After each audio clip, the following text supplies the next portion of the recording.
Hello, Shortcuts. Stephen here. This is the first list for Shortcuts prices, which will go out 9 p.m. on Wednesday, the 7th of August. Can you believe it? We're in August already.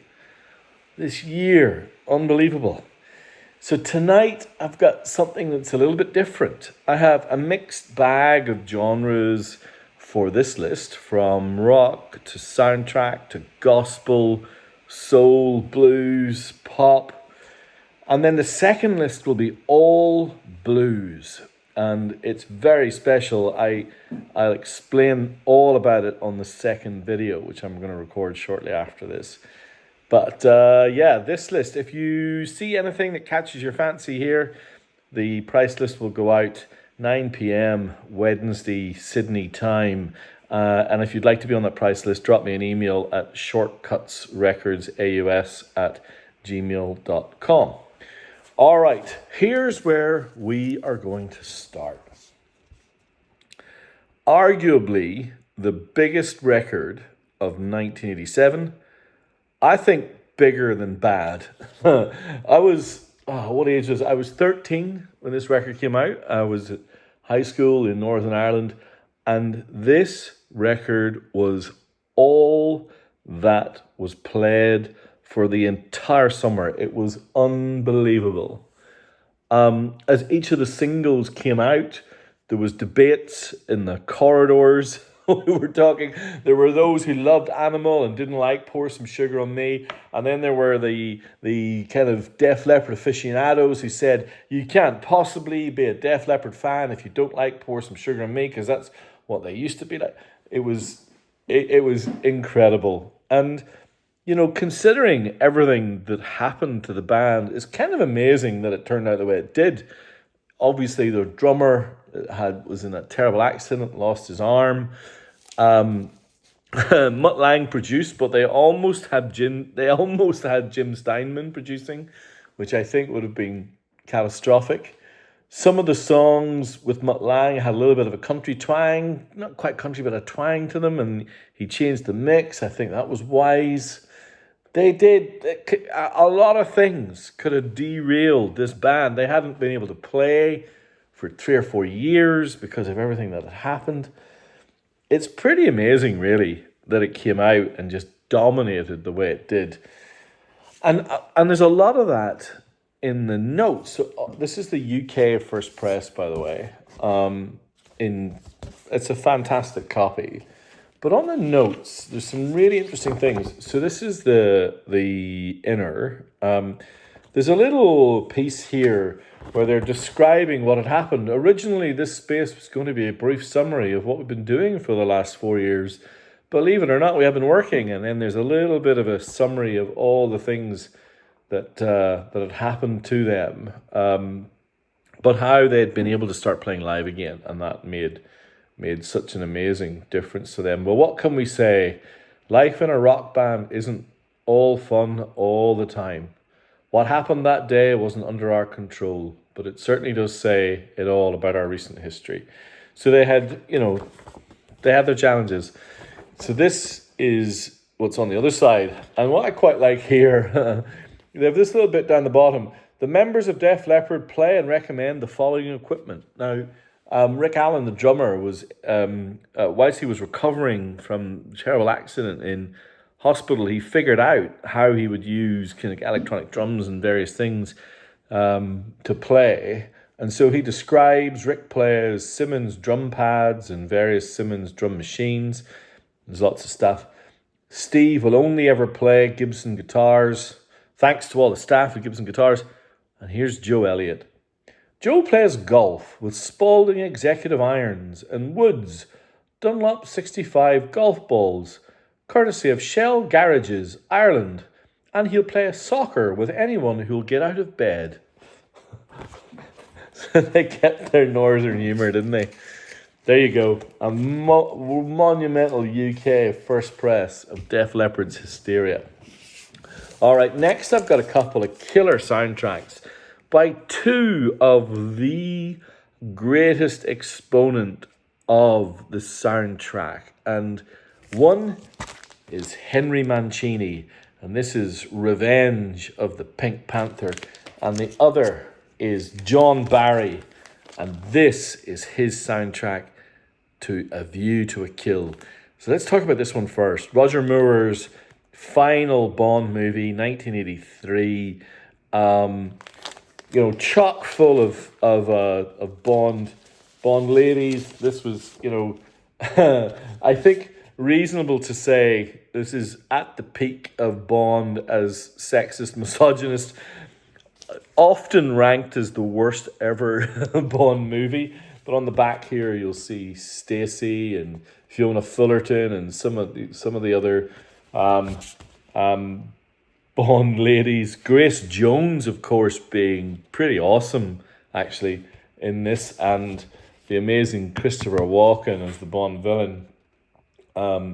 Some really odd imagery on the front as well, but the soundtrack's kind of interesting. You've got that killer, and it is a killer,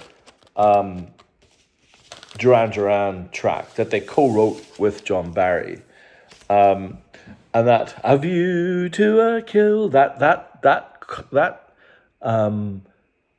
chorus, John Barry plays with that all the way through, and there's a couple of tracks where scenes from the movie are described, like he has wine with Stacey, and you hear that this slow, onerous, kind of really cool take on that chorus. So that theme, he returns to it 4, 5, 6, 7 times.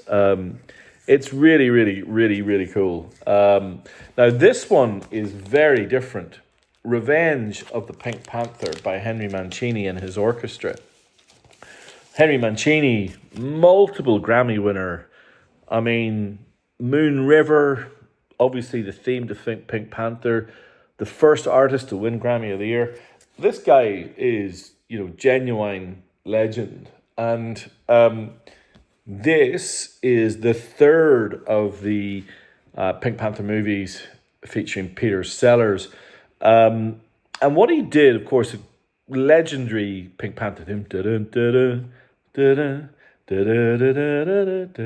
What he did with each of the subsequent soundtracks is he took that theme and played with it.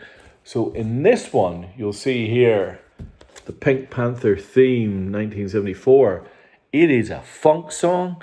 The bass is incredible. It is absolutely just a killer song. But unlike the John Barry theme, which is orchestral play on themes and kind of more rhythmic, this has a series of songs where each song is a genre. So you've got a country song, you've got a gospel song, you've got a kind of a loose jazz song and various other things. And it finishes off with the most extraordinary finishing track, which is Peter Sellers himself singing Thank Heaven for Little Girls. And I don't know, I'm not sure you'd get away with it now. I'll put it like that. I think I prefer this one over the John Barry, but they're pretty great. Now, I mentioned gospel earlier, and I've been on a bit of an Elvis trip. My personal favorite Elvis album, From Elvis to Memphis, I had a spare copy and it went a couple of weeks ago. This is something very different, but I think equally interesting. And it is a Japanese first press from 1960 of His Hand in Mine by Elvis. And this is Elvis's first and probably certainly his best, maybe his only gospel record.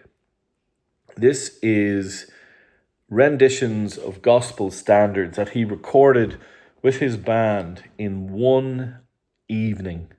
They just played 12 songs and they're on the album almost exactly in the order that they were recorded. His Hand in Mine, In My Father's House, Milky White Way, Joshua Fit the Battle, Jesus Knows What I Need, Swing, down Sweet Chariot, and I've got something coming up that's kind of close to that. And then finally working on The Building, which is more of an upbeat gospel song.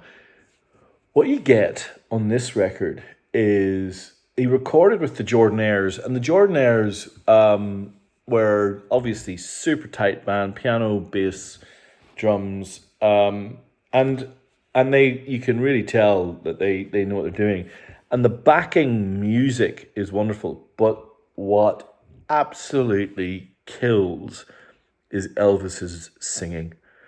He is in peak voice on this album. When you think gospel, you think Aretha, you think Mahalia Jackson, Sister Rosetta Tharpe. You know, the people whose that's their genre and they just kill it. So I don't know if you can quite put him in that bracket. The Rolling Stone often referred to him as the greatest white gospel singer. And I tell you what, when you listen to this, you can hear what they're talking about. He's obviously born in Tupelo, Mississippi. He knows gospel music, and his voice is amazing. A super supple. Obviously he's got energy and drive, and there's a couple of upbeat tunes where he kind of goes for it. But it's a surprisingly fun and excellent record. All right, I'm going to stick to the early 60s with this amazing album. Now, this is Nina Simone's Forbidden Fruit. Again, Japanese press in the 60s. This one's a gatefold, and it's one of those gatefolds that's got kind of internal little booklet. So this was recorded in 1961, and you all know how big of a Nina nut I am. And my personal favourite Nina albums are the albums where she strays closest to the blues. So Nina Sings the Blues is a great, but Forbidden Fruit is super bluesy. So it's a quite sparse band behind her. So therefore it isn't just piano. There is guitar, bass, drums. Sometimes the band are a little bit far back, but her voice is so great that she kind of gets away with it. There are probably 2, maybe 3 of my favourite Nina Simone songs on this album. Gin House Blues being, I think, one of her greats. Some people kind of, this album sometimes gets a bit of a hard time. I genuinely am at a loss as to why. I think it's because it's on Cool Pix Records, and she joined Cool Pix, and she'd done a couple of live records, and they're not the coolest label in the world, even though their name suggests they should be. And I think that kind of gets held against her, but I don't know. I think it's great, and that's a quite rare and lovely record. All right, we're going to move on quickly here. I've got what I think is the great Quincy Jones best album, Smackwater Jack. Look at this sleeve, by the way. Look at that. What an amazing photo. Smackwater Jack is where Quincy Jones's jazz chops meets funk and songwriting craft full on, and it just comes together. The open, and he has various vocalists all the way through, from the opening track itself, Smackwater Jack, through Ironside, his incredible cover version of Marvin Gaye's "What's Going On."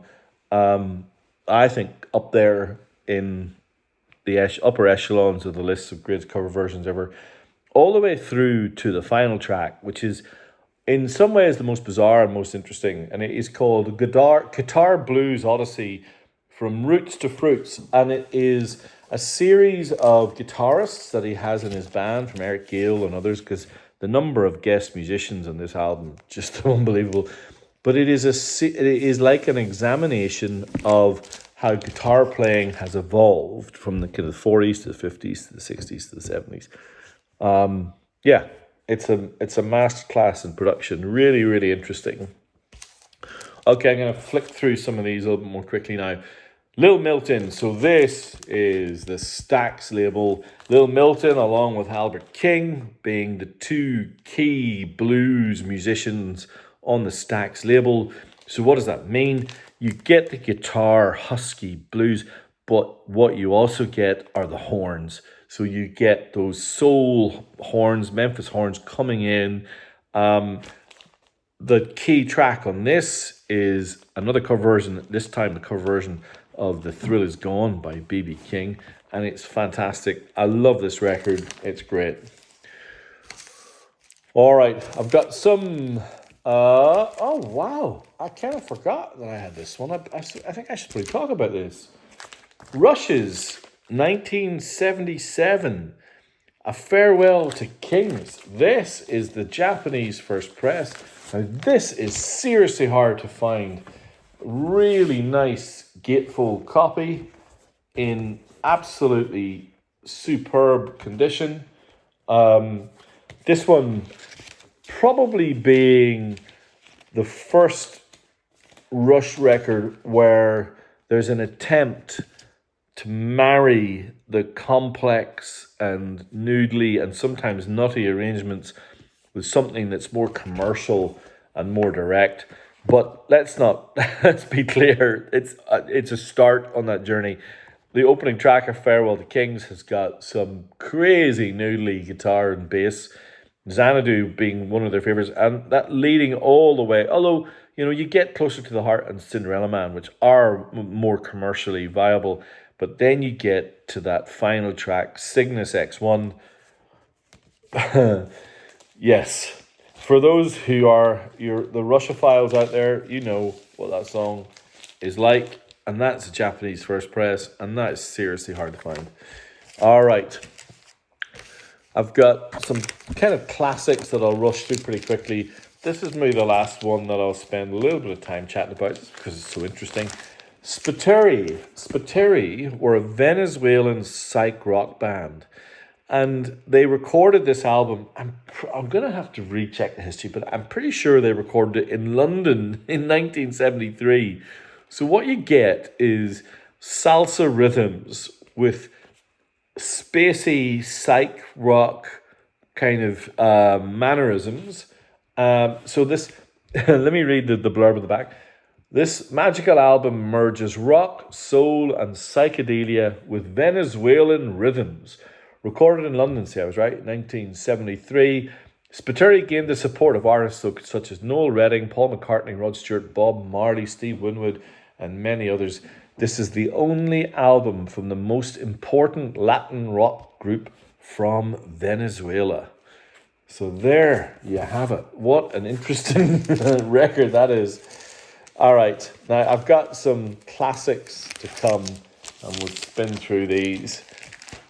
This, you all know, the magical Led Zeppelin 2, and you know I always look out for this, and yes, indeed, it has the poster. For those of you who haven't seen the poster, one of the great rock posters, you have Led Zeppelin 2 in contrast in Atlantic green.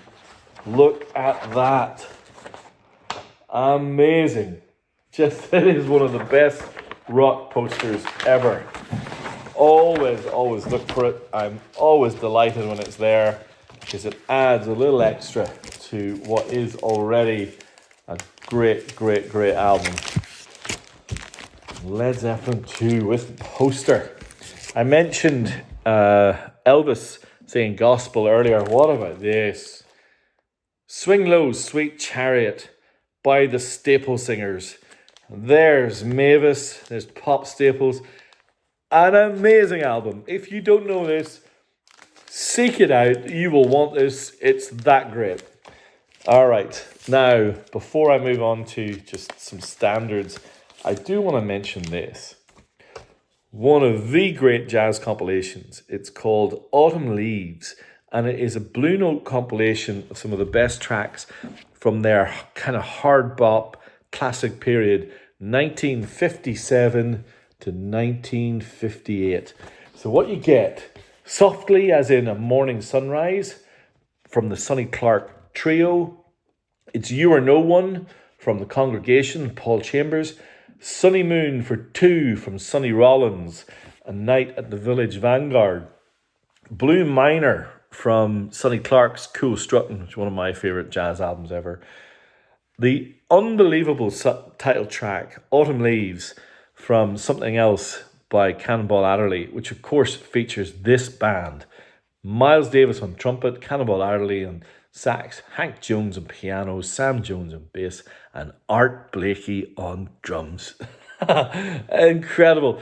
You get something from Horace Silver, and then down the bottom, look at this here, the Blues March from Moanin' with Lee Morgan on trumpet, Bobby Timmons on piano, and again, the legendary Art Blakey on drums. Love this compilation. All right, I got some classics to finish on. Really nice copies of Sgt. Pepper, and that's the hard cardboard gatefold. Talking about gatefolds, people forget just how spectacular the gatefold for News of the World is. Look at that. Hide your kids.